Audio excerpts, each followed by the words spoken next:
내 남편이요. 지금 내연녀랑 같이 살고 있어요. 그것도 무려 10년째요. 이 얘기 꺼낼 때마다 저도 믿기지가 않아요. 가끔은 스스로에게 묻습니다. 이게 정말 현실일까? 친구들은 말합니다. 너 진짜 대단하다. 나 같았으면 벌써 이혼했어. 하지만 겪어보지 않으면 모릅니다. 처음 남편이 집에 들어오지 않았을 때 저는 이해하려고 했어요. 일이 바쁜가 보다, 스트레스가 많나 보다, 내가 뭔가 서운하게 했나. 머릿속으로 수백 가지 이유를 만들어내며 스스로를 탓했습니다. 하루는 저녁을 차려놓고 기다렸어요. 아이가 자고 난 늦은 밤, 전화기만 바라보며 식탁에 앉아 있었죠. 전화는 오지 않았어요. 문자 하나 없었습니다. 그리고 시간이 지나면서 주변의 수근거림이 들리기 시작했어요. 남편은 잘 지내나 봐. 요즘은 얼굴도 못 봤네. 그 순간 알았습니다. 나만 모르는 비밀이 있다는 거요. 결국 남편의 친구라는 사람에게 들었어요. 너 몰랐어. 걔 지금 다른 여자랑 살고 있어. 꽤 오래됐어. 그 말을 듣고 난 뒤 저는 병원에 실려갔습니다. 호흡이 가빠지고 가슴이 조여서 숨을 쉴 수가 없었거든요. 그래도 저는 그날 밤 혼자 거실에서 아이의 사진을 보며 마음을 다잡았어요. 그래, 이혼하면 저 인간은 해방이다. 그 여자랑 당당하게 살겠지. 나는 도대체 뭘 얻는 거지? 그게 너무 억울했습니다. 그 사람은 나에게서 모든 걸 가져가 놓고 아무 일 없다는 듯이 새로운 인생을 살아간다. 절대 그럴 수 없었어요. 그래서 저는 이혼하지 않기로 결심했습니다. 그날 이후 남편은 아예 연락을 끊었습니다. 어디서 어떻게 살고 있는지, 누구랑 사는지 저도 더 이상 알려고 하지 않았어요. 그저 아이만 바라보며 버텼습니다. 엄마로서 최소한 내 아이는 무너지게 두지 않겠다는 생각뿐이었죠. 하지만 고요했던 그 결심은 오래 가지 않았어요. 남편이 떠난 뒤 그렇게 몇 년의 시간이 흘렀습니다. 시간은 무뎌진 상처를 천천히 덮어주는 것 같았고, 저도 그저 묵묵히 살아갔어요. 아이 하나 바라보며 하루하루를 버텼죠. 그러던 어느 날 믿기 힘든 소식을 듣게 됩니다. 남편의 내연녀가 아이를 낳았다는 거예요. 처음엔 그냥 그래 그럴 수도 있지 하고 넘기려 했어요. 사실 충격이었지만 이미 너무 많은 걸 겪은 터라 무감각해진 느낌이었달까요. 하지만 그 소식은 단지 소식으로 끝나지 않았습니다. 그 여자가 직접 저에게 연락을 해오기 시작한 거예요. 언니, 저 이제 아이 엄마예요.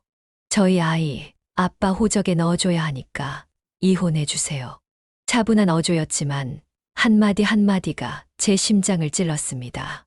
그 뻔뻔함에 말이 나오지 않았어요. 아니, 미안하다는 말 한마디도 없이.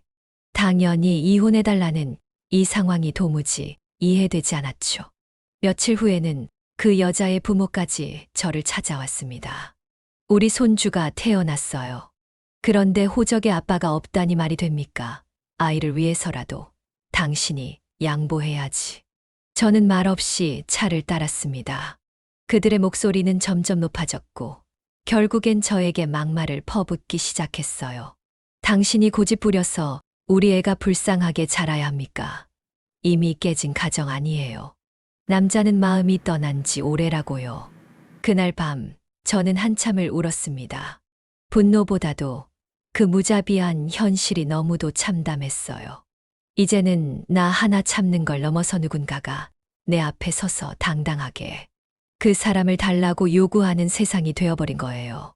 그날부터 저는 마음을 다잡았습니다. 절대 아무것도 빼앗기지 않겠다. 저들에게 이혼도 호적도 죄책감 하나조차 줄 수 없다다. 하지만 그 결정 이후로 저는 혼자가 아니었습니다. 수많은 압박과 협박이 몰려왔고 심지어 남편의 친척들까지 저를 설득하려 들었어요. 이제 놓아줘. 그렇게 해봐야 내가 얻는 게 뭐니? 너무하면 그 아이가 불쌍하잖아.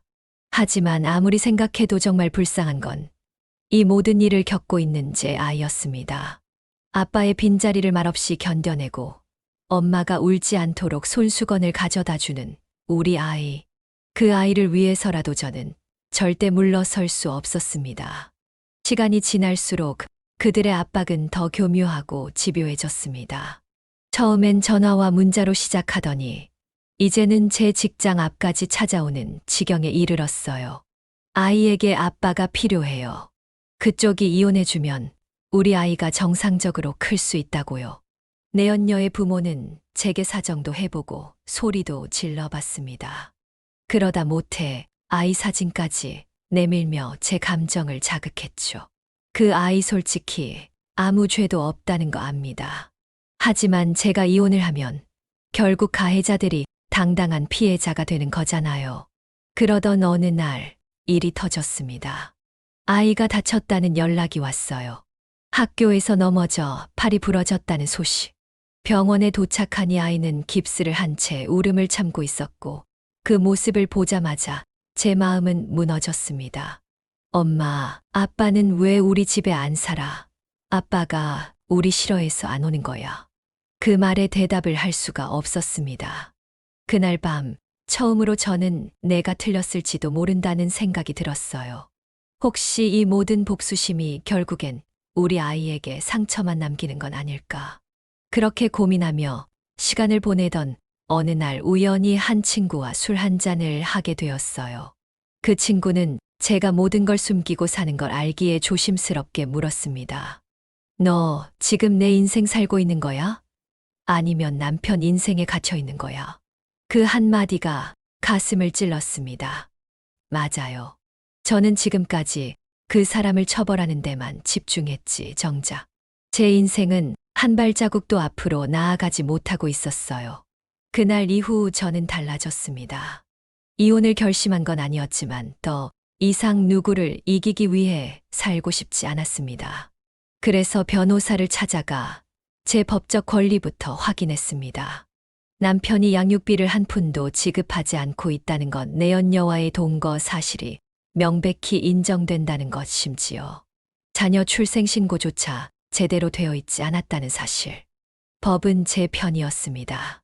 지금까지 버틴 것만으로도 대단하십니다. 이건 단순한 혼인관계 문제가 아니라 부당한 권리 침해입니다. 변호사의 말에 처음으로 숨이 트였어요. 그리고 알았죠. 나는 약자가 아니었다는 걸. 오히려 누구보다 강한 사람이었다는 거요. 변호사 사무실을 나오는 길, 저는 처음으로 고개를 들고 하늘을 올려다봤어요. 푸르던 하늘은 어느덧 붉게 물들어 있었고 그 색깔처럼 제 마음도 조금씩 변해가고 있었죠. 이제는 누군가에게 인정받기 위해, 누군가를 벌주기 위해 사는 인생이 아니에요. 바로 제 자신과 제 아이를 위한 인생을 살기로 결심했습니다. 내연녀는 여전히 연락을 해옵니다. 이번엔 울면서 말하더군요. 그 사람 요즘 집에도 안 들어와요. 이혼만 해주면. 나도 행복할 줄 알았는데 아니었어요. 그 말을 들은 순간 모든 퍼즐이 제자리를 찾는 기분이었습니다. 그렇죠. 남의 것을 빼앗아 얻은 행복은 절대 오래가지 않아요. 그들은 결국 서로에게서도 지쳐갔고 남편은 또 다른 여자에게 시선을 돌리고 있었죠. 처음엔 분노와 복수심에 치닫던 제가 이젠 그들을 동정하게 될 줄은 몰랐어요. 지금 제 곁에는 오직 제 아이와 저만의 평화로운 일상이 있습니다. 아침이면 아이의 웃음소리로 하루를 시작하고 밤이면 함께 책을 읽으며 잠드는 이 시간들이 저에겐 세상의 전부예요. 그리고 저는 오늘도 일기를 씁니다. 오늘도 잘 버텼다.